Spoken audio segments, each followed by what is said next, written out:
atomic solids are out in space around us. This is a crop circle, and it was one that Richard Hoagland was analyzing. I became, at one point, Richard Hoagland was the person who found, using NASA photographs, the face on Mars. Now, that face on Mars has been discredited by NASA like crazy, but if you knew the truth of why they were doing that, you'd understand. They don't want you to look at Mars because there's too much going on there right now. And they really got angry at him for even bringing our attention to the planet at all, and they really tried to blow him out of the water. But he proved beyond a doubt what he was talking about. But still, they're not going to agree with him on any level, even though it's what he talked about is fact. But there, around the face on Mars, were many other actual pyramids. Lots of them, 3-, 4-, and 5-sided pyramids. And there's I don't know how many there are, but there's about 25 or 30 of them out there on the desert. One of them is called the D and M pyramid, and that pyramid is extraordinary by its mere size. It's a 5-sided pyramid, but it's 10 miles high, 50,000 feet plus high. And when they laid out all that pattern over the whole thing and all the relationships of pyramids, and they drew all the lines between them, all the sacred proportions and all the many of the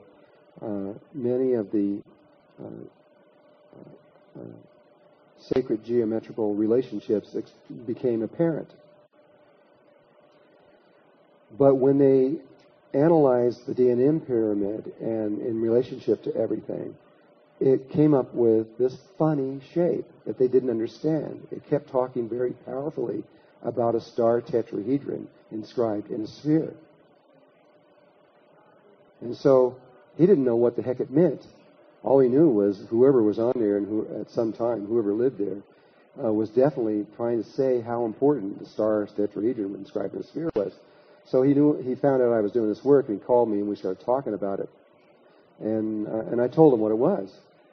And I told him that it not only is it the basis of all life and everything and all structure and everything else like that, but it's also actually exists around the human body three-dimensionally in an electromagnetic field that sits at about 4 degrees Kelvin. That's about 4 degrees above absolute zero. And that you can actually put it on a computer screen and see it if you have the right instruments and everything.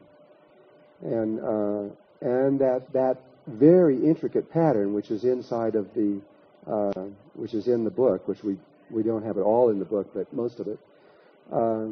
It also is inside of all the planets, and it's also inside the sun, exactly the same, and the galaxy, etc. And it's also around atoms and everything else. It's around everything. It's always the same. Even if it's a little daisy growing out in the field, the patterns around it are the same. They're just smaller. They're in proportion to it. And so he started thinking about all of that, and when he got to this particular crop circle, one of the mathematicians that was working for him, this is that crop circle drawn very, very precisely, they found these particular angles, etc. And when at first look at this thing, you go, what does it mean? It doesn't mean a darn thing to me. Well, he has very high-powered mathematicians that work with NASA and work also with him that spend a lot of time with their computers trying to figure out what this meant. And they all got done. They said, gee, I don't understand it, but what it's describing is a three-dimensional star tetrahedron inscribed in a sphere. And he goes, no. And this began an even deeper looking into what this was all about. Well, here's the same drawing we've seen a little while ago. And around the human body is the star tetrahedron inscribed in the sphere, exactly in these proportions. The distance from the top of the head to that point is exactly 1 hand length. And the distance between the feet and the bottom down there is exactly 1 hand length, your hand length. You're your own measuring stick. And there is a tube that runs from that point all the way through the body, entering in at the perineum, running all the way through, coming out the top of the head, which the Hindus call the crown chakra, and goes up to this one here where there's another chakra. All the chakras inside the human body that are in the spinal column aspect of it are inside of this tube. We've been able to scientifically document that. And there's not 7 of them, but there's 12 of them. And from the base of the spine to the top of the head, there's exactly 12, and that's the 13th one. Again, those 13 circles that all this began from. This is not outrageous, considering that that's how it all started. When you were a little tiny 8-cell division, you were a star tetrahedron inscribed in a sphere. And you have a sphere of energy around your body that's actually there. It's electromagnetic in nature, and this pattern is really there. And this tube is really there. The Tibetans have known this for a long time. They were the only people left in the world that I'm aware of that truly understand what this is and what it's related to. Under certain conditions, if you breathe in a certain way, and you do something with your mind, and you do something with, actually you're doing something, originally I thought it was the mind and the heart, but I've got that real clear in my mind now. It's really just, you do something with your left brain and you do something with your right brain, which has to do with your emotional body, and you spin these things. This one can spin like on an axis. The entire thing, there's not one of them there, but there's 3 that are exactly the same, and one set can move one way and one set can move the other way. One set remains fixed as the reference point, which is the body itself. Then a funny thing happens. A disc comes out from this point that's about 55 to 60 feet in diameter, and a form takes a shape that looks like a flying saucer. And that form was well known in the ancient world. Just as the flower of life was well known in the ancient world, so was this form, which was called, in Israel, in the Hebrew, it was called the Merkavah, and in Egypt it was called the Merkabah, and in Zulu, in Africa, it's called the Merkabah. And there were places around the world that gave it the same name, the same sound, and it was called a vehicle, the vehicle of ascension or resurrection, either one. They're connected to both of them.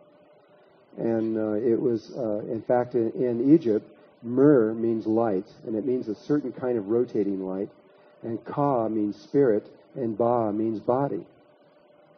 And so what in Egypt, it was clear, we have traced this one down deeply, Merkaba means a light field that will take spirit and body from one world to another. It was the basis of everything that the Egyptians were doing. But the Hebrews equally knew what this was about. The word Merkava in Hebrew has 2 meanings, at least that I've been told. The first one means that it's the throne of God, and the second one means a vehicle or a chariot. It actually means chariot or a vehicle. And so ultimately we chose to go down that direction and to expand upon that, because we are at a time when it is essential that we remember who we are and why we're here, because we are in the end times, and it's, you know, it's fun to go out and do all kinds of things in this world and everything else, but this is the time really to focus on spiritual matters and to really remember why we're here and what this is about. It's essential that some of us do this. Otherwise, this planet will be lost. And so the shape of the Merkaba and what that is about, I want to talk about also. But I want to go into what Richard Hoagland further discovered about this star tetrahedron inscribed in the sphere, and leave talking about the Merkaba for a moment. Richard Hoagland, through that crop circle and other crop circles that he found, which I'll go back into in just a little bit here. I literally threw these things together when I came here, and I don't really remember the order real well. But Richard was trying to solve a problem of why this was so important. And one of the things that science has known